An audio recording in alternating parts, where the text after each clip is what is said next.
The third enhancement for deeper understanding is getting used to answering the 3 evaluation questions for tricky article types. This result, in a Google search for white privilege, appears to be from the well-respected national newspaper, The Washington Post. Remember that if you don't know what a source is, you can do a quick check in Wikipedia. You may initially answer, "What is it?" with a news article, but this isn't quite correct. We see the word opinion here, and by clicking through, this is confirmed to be an op-ed. The author, Christine Emba, doesn't have a Wikipedia article, so we will go by her bio on the website. She is an experienced journalist. Now you can answer, "What is it?" with an opinion piece by an experienced journalist in a national newspaper. How you answer the other 2 questions depends on the context of your need. If you needed an opinion like this, then what it really says, which may be a well-supported argument, will be the right fit for you. If you didn't want an opinion, then you should move on.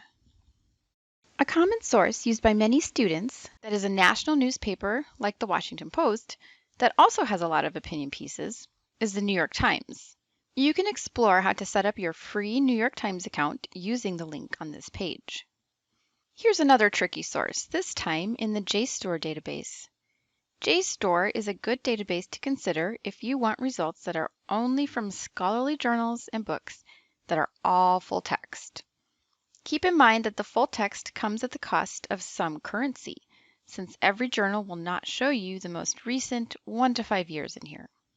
This result for A Nation Founded on Genocide appears in a search for Native American history. The article has great information, and you want to quote it. However, you can see up here it is labeled a review. That means it's a book review.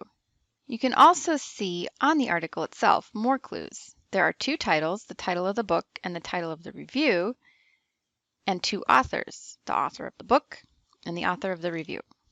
You can get ideas from this book review, but the only time you should ever quote a book review is if that is literally your assignment prompt. Finally, you may see something labeled a trade journal in your search results, as we see here for this article from Education Week. Doing a quick check of the journal's name in Wikipedia will describe the journal as a newspaper or magazine for people in education. But it's more helpful to know what a trade journal is in general, which you can also quickly check in Wikipedia.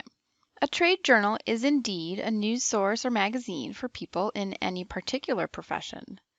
That means it doesn't have the same type of researched articles like a scholarly journal, but how credible the articles are considered depends entirely on the profession. Some professions consider their trade journals highly credible, others consider them more of a popular news source. You will have to know which is which in order to answer all 3 evaluation questions.